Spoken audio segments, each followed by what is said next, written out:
Welcome, ladies, gentlemen, and anybody else who is joining me here today. This is the Sheff United way, and now that all of that international nonsense is done, it's finished with, it's out of the way, we are now previewing the first game of the run-in. Peters all the way, playing proper football, the Sheff United way. Ale, ale, ale. Ale, ale, ale. Ale, ale, ale. Yes, welcome everybody to our very special live match preview. And I can already hear the questions coming at us. Why are you doing this live today? You know, we've done live ones for maybe Leeds. We've done live ones for Wednesday. Why are we doing live for this game? And the answer is because Nick's on holiday and there's nobody to edit the video if we pre-record it, and there's nobody to then upload us onto YouTube. So as he has very selfishly abandoned me for this week, I am doing this one live and solo. And so we get back to business. And of course, going into the international break, United were flying high as we joined Leeds on 80 points at the top of the championship, but we also completed a derby double thanks to that fantastic goal, the wonder finish from Ryan Brewster, which saw off Sheffield Wednesday. We are now the team in this division who have won the most points. We have won the most games. And for anybody who saw our video earlier in this week, we are the mentality monsters of the championship. But today we are specifically looking at the visit of Frank Lampard's Coventry City. Now, they're a team completely transformed since changing their manager earlier in the season. They're arguably the form team in the division if you go back to Christmas and the points they've picked up since then. And they've seen themselves get right into the playoff mix, sat in 5th as they visit Bramall Lane on Friday. Now, before we go any further, let's give a special thanks to our video sponsors and, of course, Panenka Bar and Grill. Now, Panenka is a stunning premium bar that is set over 2 floors. They've got 2 bars, a separate restaurant space, and a luxury, unique VIP box for private hire if you really want that extra special experience. It truly is Sheffield's ultimate social experience. Now, it is also the Sheff United way designated pre- and post-match bar of choice. And for games like Friday night, where you're thinking it's a night game, what shall we do beforehand? Panenka is the perfect place for you to meet your friends, have a couple of drinks, and then make that short walk down to Bramall Lane, as you will find Panenka Bar at the entrance to New Era Square.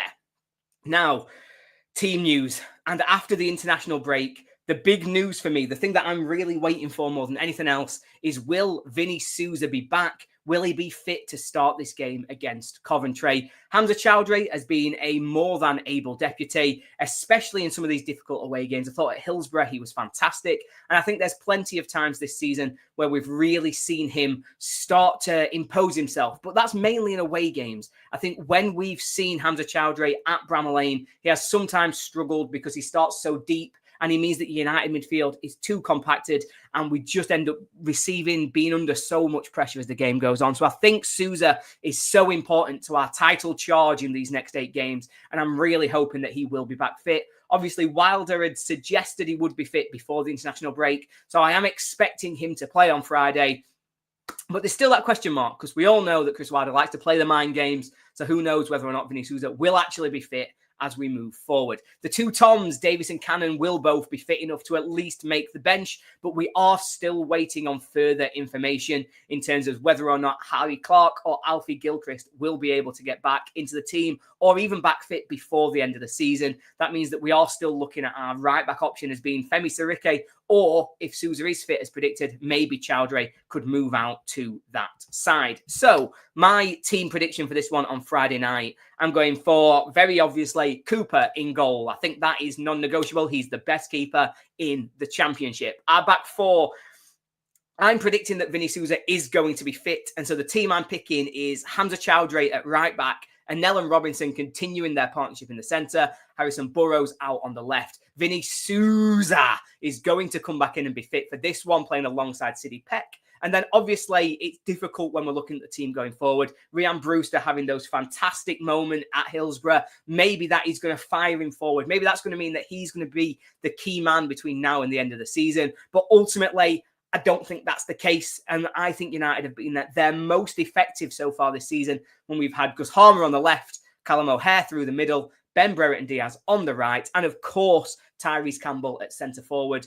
Tyrese Campbell, arguably our most important player towards the end of the season, as he creates as well as scoring goals. But tell me what you think. Let me know in the comments, and we'll be able to throw some up on screen towards the end of the video, hearing who you think should be in United's starting 11 for this one.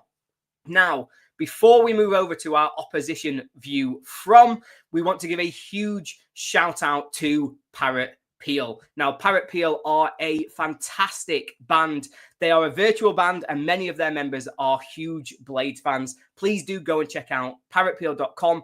Their latest album is Tall Tales of 10 Girls, and I would recommend it to anyone because it truly is outstanding. Now, for our opposition view from, we have a good friend of mine, Simon Lillibray. Simon is from the That Cov pod, and they are awesome. I've also done plenty of videos with Simon already this season with Sportsman Untitled, which he also hosts. So, Simon, over to you.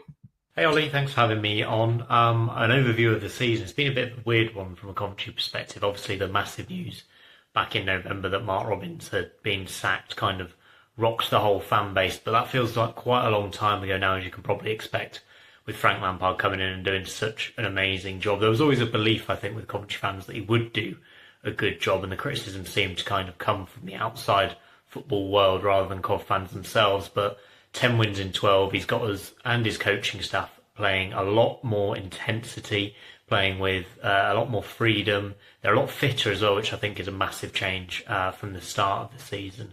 And obviously the addition of Matty Grimes in midfield in January was absolutely huge. What a coup to get him from Swansea, and he's been really pivotal as well to the way we've been playing. For Friday night, it's going to be a tough one, obviously, from our point of view. I don't expect too many changes because just before the international break, we did beat Sunderland 3-0.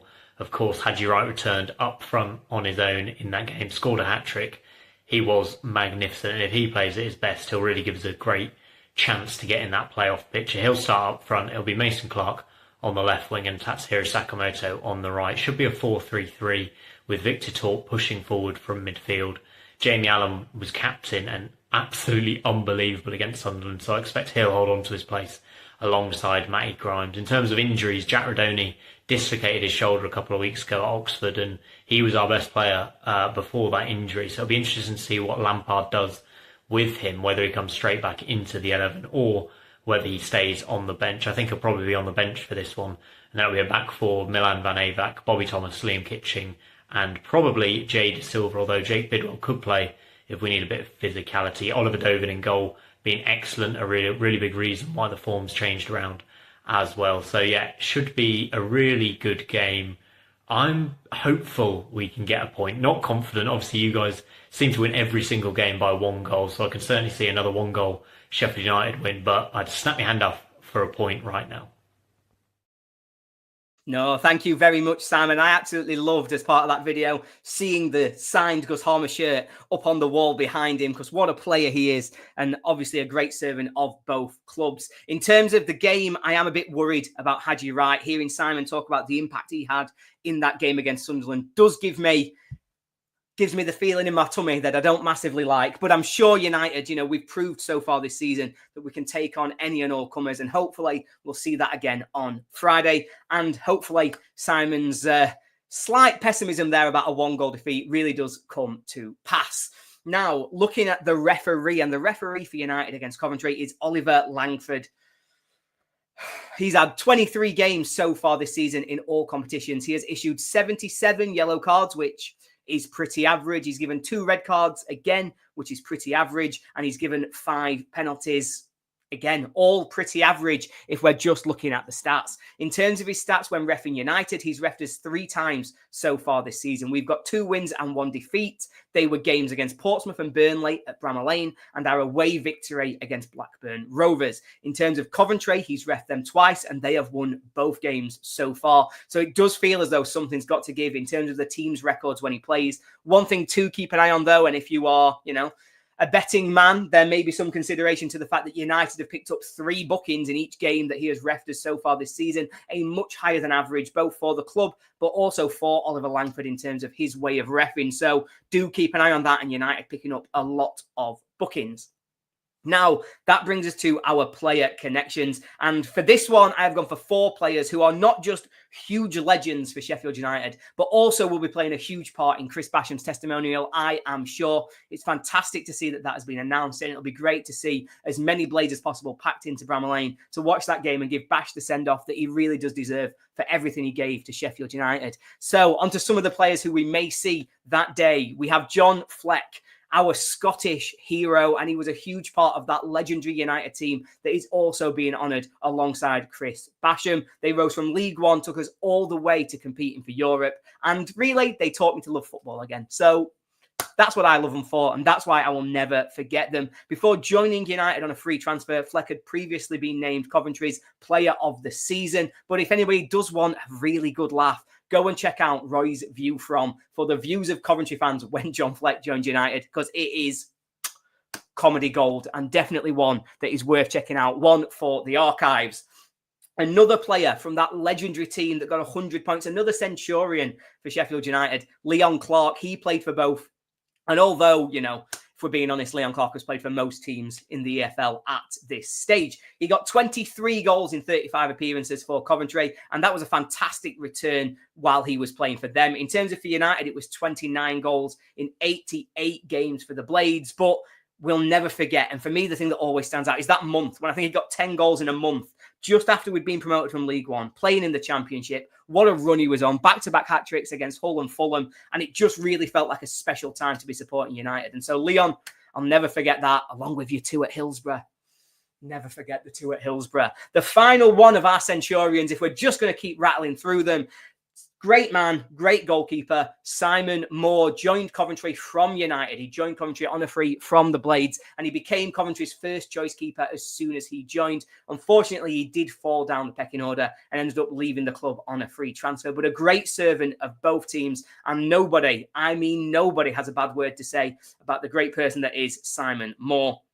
Now, the final players are not part of the Centurions, but they are 2 players who deserve huge shout-outs, not just what they've done for Sheffield United this season, but for everything they gave to Coventry in the past. I'm, of course, talking about our package deal, Callum O'Hamer. And, of course, those 2 players have been integral to United's success so far this season, but both of them were so successful in the Coventry team that got all the way to the playoff final only a couple of years ago and just missed out on promotion to the Premier League, losing to Luton at Wembley. Now, if you have any other players, any obvious player connections that I've missed while I've focused on the recent ones, please do get them in the comments and we'll make sure that they are remembered next time that we're playing a game against Coventry City. Now, we come to our final section and to our score predictions. Now, if you would like to have your score prediction being shared as part of this video and really like to be getting a whole host of other benefits, such as being part of an excellent WhatsApp group and just a great Blades community, please do head over to patreon.com/Sheff United Way, because it really helps us to do what we're doing and just keep this going season after season. So any support you've got would be great. In terms of what our Patreon members have gone for, Greg has said it's going to be 2-0 to United. And to be honest, as I went through the list, most people were just agreeing with Greg. Mr. Paul, Lewis, Meeksay, Liam, they all think that this one's going to be a 2-0 home victory on Friday night. June, Joy and Ray all think that United will win 2-1.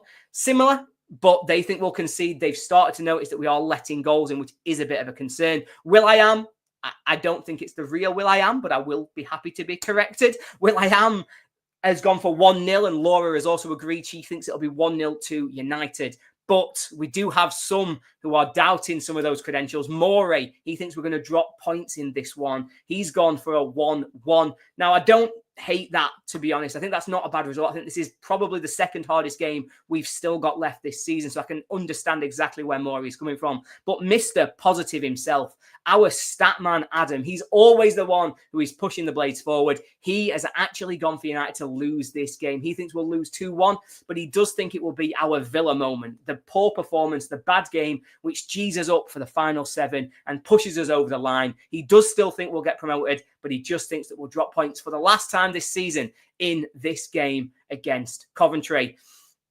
What do I think? I think this is going to be a very, very difficult game. And looking back at United's record over the season, all of United's defeats have come during weekdays. We've lost on Friday nights, we've lost on Mondays, we've lost on Thursdays and Tuesdays. United have undefeated on Saturdays and Sundays, but unfortunately this one does fall on a Friday night. I don't think we will lose. I do think that we've got enough to get through this game. I'm personally going to predict a 1-1. I think Coventry are a really good side and obviously a team that we have to take very, very seriously because they're just a good side in great form at the moment. So thank you all for watching this match preview. We really appreciate all of your support. Really appreciate your time. We will get this one put out as a podcast ASAP. So thank you to those who do listen to it as a podcast. And what else is to say other than, stop doing this with your hands because it really annoys and distracts everybody. And I will work on it, I promise. The only other thing to say is, up the Blades. Ole, ole, ole. Ole, ole, ole.